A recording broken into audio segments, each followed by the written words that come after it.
Merci de rappeler que nous sommes venus en complément d'un écosystème. Nous sommes des gens bénévoles, issus de la diaspora nous-mêmes. Nous avons encore nos familles. Pour les uns, on est rentrés il y a longtemps, pour les autres, de moins longtemps. Mais en tout cas, aujourd'hui, nous vivons comme des gens de la diaspora et nous connaissons les problématiques et les enjeux. C'est pour ça qu'on a créé ce projet qui est venu en écho parfait avec l'appel fondamental et puissant de Sa Majesté le 20 août dernier et qui nous a confortés dans notre démarche. Donc c'est pour ça que, s'agissant des institutions qui existent, elles doivent effectivement bien comprendre que nous sommes un outil à leur disposition. Nous n'avons pas vocation à remplacer quiconque, mais bien au contraire à travailler, à co-construire avec elles dès lors qu'ils pensent que nous avons une contribution, une valeur ajoutée. Et aujourd'hui, je pense qu'il est temps que tout le monde se mette autour d'une table parce que l'appel de Sa Majesté était très clair.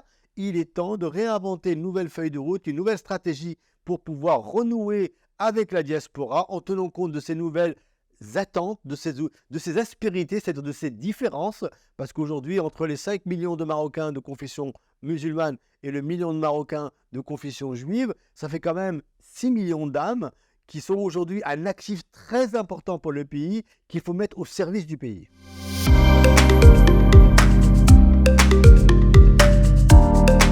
En fait, d'abord, il ne faut pas stigmatiser ces jeunes qui partent. Aujourd'hui, s'ils partent, c'est que l'offre Maroc n'existe pas.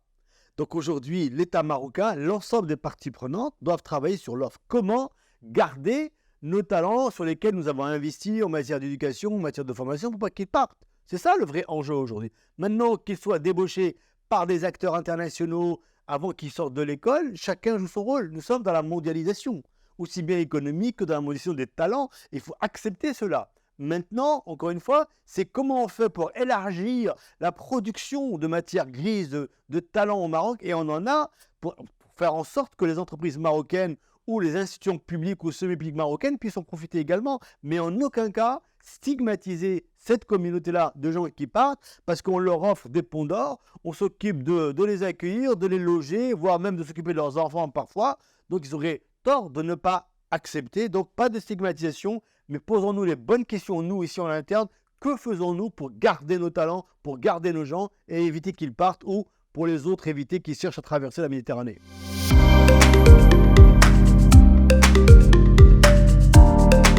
Bien évidemment, on n'est pas tout à fait dans le sujet de la diaspora, mais en même temps, comme je vous le disais tout à l'heure, la jeunesse marocaine aujourd'hui, elle ne cherche pas à partir pour partir. Elle cherche à partir parce qu'elle n'a plus de sens, parce qu'elle n'a pas de projet de vie, parce que ces jeunes Marocains, ils aiment leur pays comme n'importe qui. Maintenant, c'est qu'est-ce qu'on leur propose? Aujourd'hui, quand vous avez, entre guillemets, 200 000 jeunes diplômés par an, vous avez 400 000 décrocheurs scolaires, ça fait déjà 600 000 qui sont en train de chercher du travail. Mais l'économie marocaine, elle ne produit que 40, voire, allez, on va être optimiste, 100 000 emplois. Qu'est-ce qu'on fait des 500 000 autres? Donc le vrai sujet, c'est un sujet d'éducation, c'est un sujet de formation, c'est un sujet de libérer les énergies dans les entreprises pour créer de l'emploi qui soit décent, bien rémunéré et que les familles puissent créer des projets de vie au Maroc. Mais encore une fois, c'est à nous de nous poser les bonnes questions. Qu'est-ce qu'on offre à notre jeunesse? Notre jeunesse, elle aime son pays. D'accord? Maintenant, qu'est-ce qu'elle voit? Elle ne voit pas d'avenir pour elle. Je ne parle pas de ceux qui ont des formations, qui ont des familles. Je parle du mainstream, de la masse globale du peuple marocain et de la jeunesse qui se posent les bonnes questions. Qu'est-ce qu'on leur offre? Comme on dit en anglais, what's in it for me? Donnez-moi quelque chose. Je veux bien rester. Je veux bien ne pas essayer de traverser la Méditerranée. Mais qu'est-ce qu'il y a pour moi? Je n'ai pas eu la chance d'aller à l'école jusqu'au bout. J'ai abandonné. Qu'est-ce qu'on me propose? Et donc, je pense qu'aujourd'hui, il faut constater que nous avons énormément de chance d'être dans une monarchie. Parce qu'elle nous tient, elle nous consolide tous. Mais cette jeunesse-là, elle attend aussi des réponses économiques et sociales et on doit lui apporter.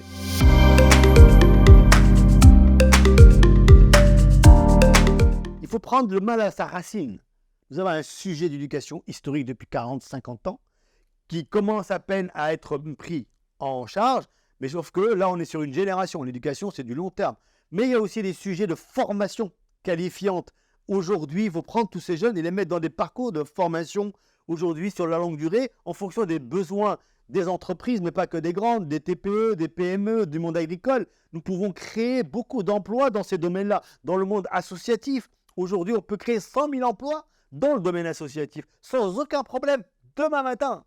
Aujourd'hui, dans la technologie, Il y a plein de métiers dans la technologie où il ne faut pas avoir été diplômé pour pouvoir avoir une compétence. On peut développer le codage partout. Donc, ce que je dis par là, c'est qu'il faut se mettre en mouvement pour donner une réponse à notre jeunesse. On ne peut pas la laisser uniquement aller au stade de foot le week-end et ne rien faire la semaine. Aujourd'hui, on peut lui proposer autre chose.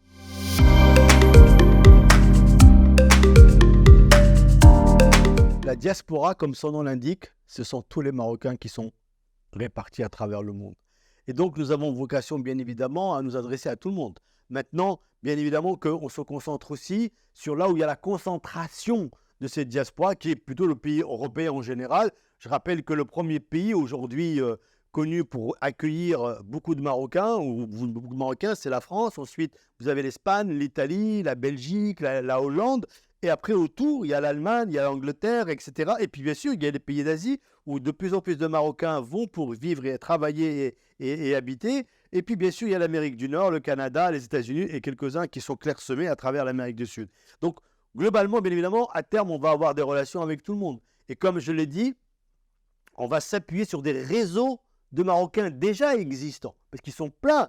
Ils ne nous ont pas attendu, nous, ni l'État marocain, pour créer des réseaux, des associations, parce que le Marocain, là où il aime bien travailler en communauté. Et on veut, bien évidemment, capitaliser là-dessus pour créer des relations. En même temps, au Maroc, la Maison de la Diaspora, on ne veut pas non plus se retrouver entre binationaux franco-marocains. On est en train d'intégrer dans les équipes projets des gens natifs en Belgique, en Hollande, en Espagne, en Italie, parce qu'on veut montrer cette mosaïque. Ce qui est important pour notre pays, c'est de comprendre que la diaspora est une partie de la solution et non pas un problème. Bien au contraire, on l'a bien vu à travers l'équipe de foot nationale de la Coupe du Monde, ce que la diaspora a créé comme alchimie de son entraîneur jusqu'à ses joueurs. Et je rappelle que quelques années avant, on critiquait les joueurs de la diaspora. On critiquait, M. Regragui n'existait même pas dans le paysage. Donc on lui a donné une mission impossible qu'il a rendue possible parce qu'il a su créer une dynamique. Pourquoi? Parce qu'il a su parler à ces joueurs-là avec le langage, entre guillemets, de la diaspora, basé sur quoi? Sur le patriotisme et sur une culture marocaine qui n'existe nulle part ailleurs. Parce que le Marocain, il a beau aller émigrer, il n'y a rien qui change dans son sang, il reste toujours marocain.